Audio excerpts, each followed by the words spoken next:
Petite vidéo toute simple et j'espère pas trop simpliste, mais en tout cas imparfaite, c'est certain, autour de l'atypisme. C'est quoi être atypique?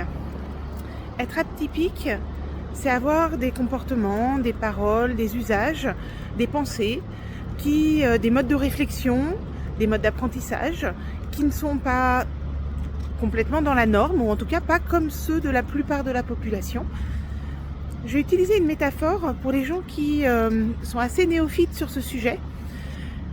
Aujourd'hui, je suis en Allemagne, je ne parle pas allemand, je ne connais pas les usages de là-bas. Et en voulant laisser un pourboire, j'ai fait quelque chose d'assez maladroit, visiblement. J'ai laissé le pourboire sur la table alors que le pourboire se donne de la main à la main.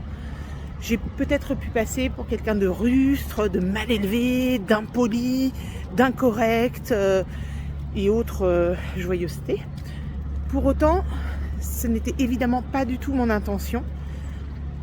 Et ce que j'ai fait à ce moment-là ne correspond absolument pas à ce que je suis. En tout cas, la manière dont ça a été interprété peut-être ne correspond pas du tout à ce que je suis. Et c'est ce que vivent des milliers de gens qui sont effectivement avec ces comportements, ces normes qui ne sont pas forcément les leurs et qui du coup peuvent choquer les autres, provoquer de l'incompréhension. Et ça ne définit évidemment absolument pas ce qu'ils sont. Toujours au restaurant et sans même parler d'us et coutumes, je me suis retrouvée en face d'une carte en allemand avec des mots que je ne comprenais pas, un serveur qui ne parlait pas français et pas anglais, et même un acte très simple de la vie courante pour un Allemand, comme commander son plat au restaurant, était devenu très compliqué pour moi. C'est ce qui peut se passer pour certaines personnes. Et c'est pour ça que c'est compliqué parfois de comprendre l'atypisme, c'est que on ne peut pas toujours imaginer que certains actes hyper faciles pour certains, pour la norme, pour la plupart des gens, puissent devenir hyper compliqués pour des gens 10, pour des gens avec un syndrome autistique, pour des gens porteurs de handicap. Certaines choses sont hyper compliquées à faire pour eux.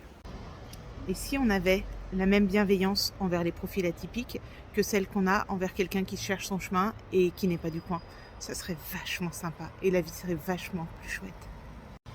Et on apprendrait tous les uns des autres. Ouais, je sais, c'est mon petit côté licorne et paillettes, mon petit côté I have a dream.